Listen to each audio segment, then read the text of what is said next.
Assalamualaikum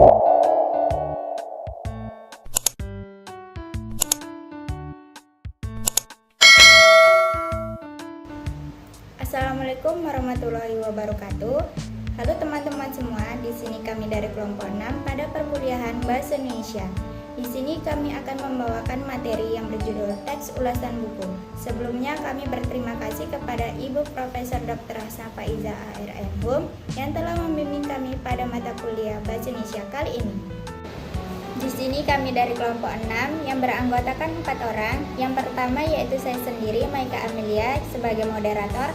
Adapun rekan saya, Pesda Oktri Juliani, Miftahul Aula Muslimah, dan Muhammad Fazil Nurizama Fasya. Baiklah, di sini saya akan menjelaskan tentang model teks ulasan buku. Yang pertama yaitu ada model deskriptif, di mana ini fokus pada gambaran isi buku secara umum, menyajikan ringkasan alur, tokoh, tema, serta gaya bahasa pengarang, dan juga cocok diperkenalkan kepada para pembaca. Selanjutnya yaitu ada model analitis.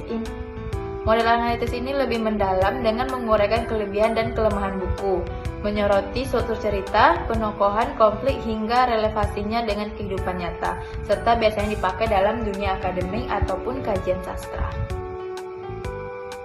Selanjutnya yaitu ada model argumentatif, yaitu dengan menyajikan ulasan sekaligus argumen penulis tentang nilai buku tersebut, disertai bukti dan contoh dari isi buku untuk memperkuat pendapat, serta digunakan untuk meyakinkan pembaca apakah buku ini layak dibaca atau tidak. Yang keempat itu ada model campuran atau deskriptif analitis, yaitu menggabungkan ringkasan isi dengan penelitian kritis. Paling banyak digunakan dalam resensi buku di media massa ataupun tugas sekolah. Yang terakhir yaitu adalah model perbandingan. Buku diulas dengan cara membandingkan dengan buku yang lain yang sejenis untuk membantu pembaca melihat kelebihan dan kekurangannya dengan perspektif lebih luas. Adapun aspek penilaian. 1. Kejelasan dan keterbacaan. 4 banding 5. Penulisan cukup jelas, namun ada beberapa bagian yang terasa agak berbelit. 2. Ketepatan dan keakuratan isi. 5 banding 5. Ringkasan isi buku akurat tanpa spoiler yang mengganggu. 3. Kedalaman analis. 3 banding 5. Analis terhadap karakter dan tema cukup baik, tetapi tidak mendalam. 4. Objektivitas dan kejujuran. 4 banding 5. Penilaian jujur meski ada sedikit bias terhadap penulis favorit. 5.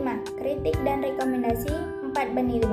Kritik diberikan secara konstruktif, namun rekomendasi lebih umum dan tidak terlalu terfokus pada audiens tertentu. 6. Kreativitas pendekatan. 5 banding 5. Pendekatan unik yang membuat ulasan menarik dan mengundang pembaca untuk lebih tertarik dengan buku. Selanjutnya tentang formulasi bahasa. Formulasi bahasa adalah bahasa yang dipakai saat mengulas buku. Ini adalah cara-cara kita merangkai kata agar ulasan jadi lebih jelas dan lebih efektif. Sebagai berikut yaitu bahasa deskriptif, memberi gambaran umum isi buku tanpa spoiler. Contohnya buku ini bercerita tentang petualangan seorang detektif. 2. Bahasa analitis, menganalisis elemen-elemen penting buku. Contohnya karakter utamanya sangat kompleks membuat cerita jadi lebih dalam. 3. Bahasa evaluatif, memberi penilaian terhadap kualitas buku. Contohnya gaya penulisannya sangat unik dan memikat. 4. Bahasa persuasif, mengajak atau mendorong orang lain untuk membaca. Contohnya buku ini wajib dibaca bagi penggemar genre fantasi. 5. Bahasa reflektif, menyampaikan perasaan atau pemikiran pribadi kita setelah membaca. Contohnya setelah selesai membaca buku ini membuat saya merenung tentang arti keluarga. 6. Bahasa konklusif, memberikan kesimpulan dan rekomendasi akhir. Contoh, secara keseluruhan buku ini sangat direkomendasikan. 7.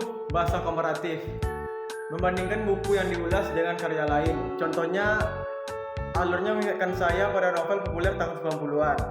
8. Bahasa objektif dan tidak bias, menjaga objektivitas dalam penilaian. Contoh, ulasan harus adil dan tidak terlalu memihak.